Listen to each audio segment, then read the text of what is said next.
আসসালামু আলাইকুম, আমন্ত্রণ জানাচ্ছি জিটিভির দুপুরের সংবাদে। সঙ্গে আছি আমি তাসলিমা হোসেন। শুরুতে দর্শক হাম ও ডেঙ্গু পরিস্থিতির খবর জানাতে খুলনা থেকে যুক্ত হচ্ছেন সহকর্মী লিয়াকত হোসেন। যুক্ত হচ্ছি তার সঙ্গে। লিয়াকত, তো খুলনায় হাম আক্রান্ত রোগীর সংখ্যা কেমন দেখছেন? সেই সাথে ডেঙ্গু পরিস্থিতি নিয়ে কি কি তথ্য আছে আপনার কাছে আমাদের জানাবেন। আপনাকে ধন্যবাদ। আপনি যেমনটা বলেছেন, খুলনায় হাম আক্রান্ত গত 24 ঘন্টায় হাম আক্রান্ত হয়েছে 7 জন ভর্তি হয়েছে খুলনা মেডিকেল সহ মেডিকেল কলেজ হাসপাতালে। এছাড়া খুলনায় এ পর্যন্ত 1346 জন রোগী শিশু হাসপাতালে ভর্তি হয়েছে হাম আক্রান্ত হয়ে, এবং সেখান থেকে 1309 জন সুস্থ হয়ে বাড়ি ফিরেছে।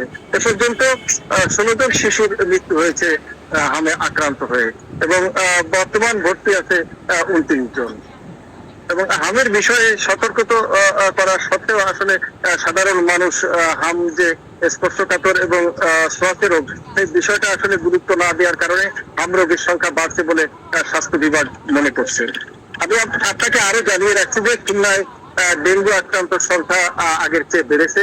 গত 24 ঘন্টায় 17 জন ডেঙ্গু আক্রান্ত হয়ে খুলনা মেডিকেল সহ অন্যান্য হাসপাতালগুলিতে ভর্তি হয়েছে, এবং এ পর্যন্ত 753 জন ভর্তি হয়েছে ডেঙ্গু আক্রান্ত হয়ে, এবং বর্তমান ভর্তি রয়েছে 83 জন, এবং এ পর্যন্ত সুস্থ হয়ে বাড়ি ফিরেছে 664 জন, এবং ডেঙ্গু আক্রান্ত হয়ে এ পর্যন্ত 7 জন রোগীর মৃত্যু হয়েছে।